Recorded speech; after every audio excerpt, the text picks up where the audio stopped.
December 1924. The small town of Billings, Montana, is cloaked in a thick, quiet snow.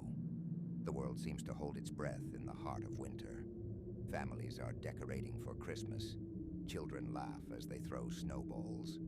Life carries on in innocent simplicity, but beneath that pure white snow, something dark brews. That night, one of the town's most beloved couples, Nels and Annie Anderson, would vanish into history. Only silence remained.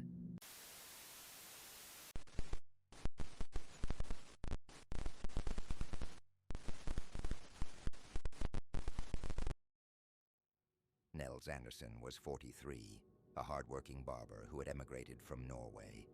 Tall and thin, he was known for his gentle demeanor and clean shaves. His wife, Annie, 39, was bright, cheerful, and always ready with a kind word for everyone. Together they ran a modest little barbershop on a quiet street in Billings. They were the couple everyone admired, simple, hard-working, loving. Each evening they closed the shop hand in hand. Locals used to say, "The town rests only when the Andersons lock up." Sunday, December 7th, 1924, began just like any other day. The snowfall was light. The shop was warm with the smell of shaving cream and pine from the wood stove. Nels was finishing up with his last customer. Annie was tidying up. It was 8:45 p.m., time to close. Just as Nels reached for the light switch and Annie dusted the mirror, a cold gust blew the door ajar. And then, a knock. A man in a long coat stood outside. His face was obscured by the shadow of his wide-brimmed hat. "I know it's late," he said, "but I desperately need a shave."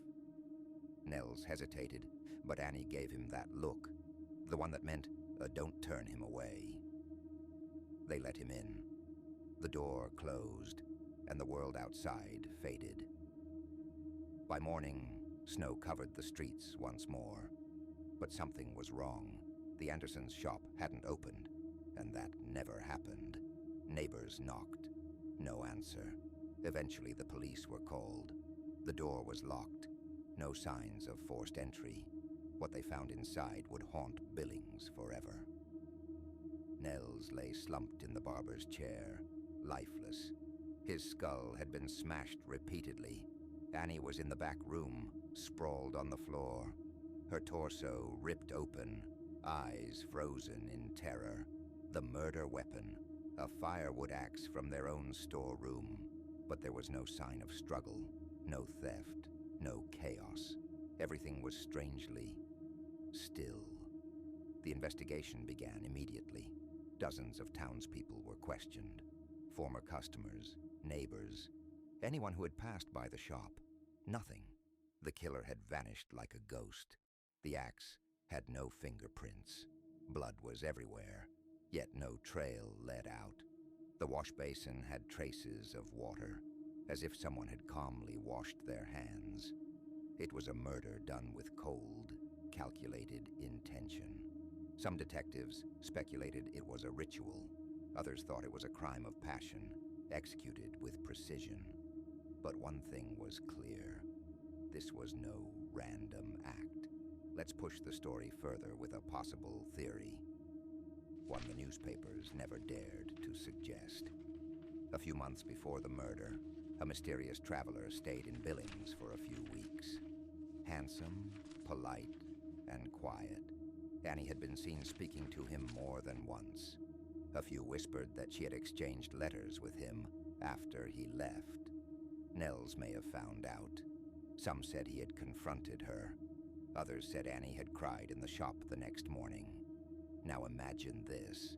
That man returns. He knocks on the Andersons' door late at night. They recognize him. He smiles. They let him in, perhaps with unease but not fear. And then he enacts revenge, or closure, or punishment, not for theft, not for gain, but for a betrayal, real or imagined. Decades later, the son of one of the investigating officers finds an old journal in his attic. In it, a chilling entry. The woman carried a secret with her eyes. The man bore pride with silence. A ghost came in like an old friend. When they died, the silence remained. Could it be? A man so consumed by grief or vengeance, he crafted the perfect crime. With no witnesses, no prints, no escape trail. It's possible, but we'll never know for sure. Today, a new building stands where the Anderson Barbershop once did. But locals say on snowy nights, the air turns unusually still on that corner, as if the past still lingers, whispering through the falling flakes. Nels and Annie were symbols of peace, of small-town warmth. And one night, in a moment of unspeakable violence, they were taken, but not forgotten.